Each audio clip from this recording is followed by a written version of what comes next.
mamlakatlarimiz o'rtasida агентии муҳоҷирати меҳнати хориҷӣ назди вазорати шуғли аҳолӣ ва муносибатҳои меҳнатӣ аз муҳоҷирони меҳнатии ӯзбек дар Русия даъват кардааст, ки дар эътирозҳои оммавӣ ширкат накунанд ва дар рӯзҳое ки намоишҳо мешаванд ба кӯча набароянд, менависад Настоящее время бо истинод ба паёми оҷонсӣ.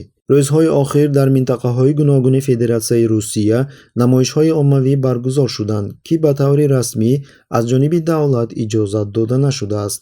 дар робита ба ин, агентии муҳоҷирати меҳнатии хориҷӣ аз шаҳрвандони Ӯзбекистон, ки дар ин кишвар қарор доранд, хоҳиш мекунад, ки дар чунин намоишҳои оммавӣ иштирок накунанд, қонунҳои Федератсияи Русияро риоя кунанд ва аз рафтани ҷойҳои серодам худдорӣ намоянд.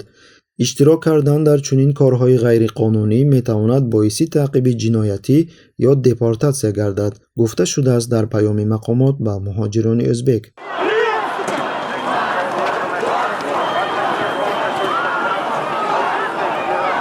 ёдрас мекунем, ки амалҳои зидди давлатӣ дар робита бо боздошти раҳбари мухолифин Алексей Навалний рӯзҳои 23-31 январ ва 2 феврал дар даҳҳо шаҳрҳои Русия аз Калининград то Владивосток баргузор шуданд.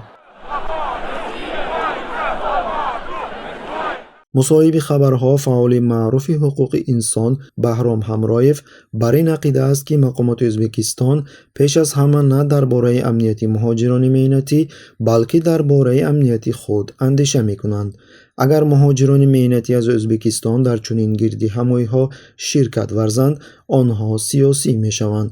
билохира мефаҳманд, ки тавассути ҷамъомадҳои оммавӣ вазъро, аз ҷумла дар ватани худ, тағйир додан мумкин аст. ин маънои онро дорад, ки мардум дахлнопазири эътирозӣ пайдо хоҳанд кард, ки режими Мирзиёев онро воқеан намехоҳад, гуфт Ҳамроев.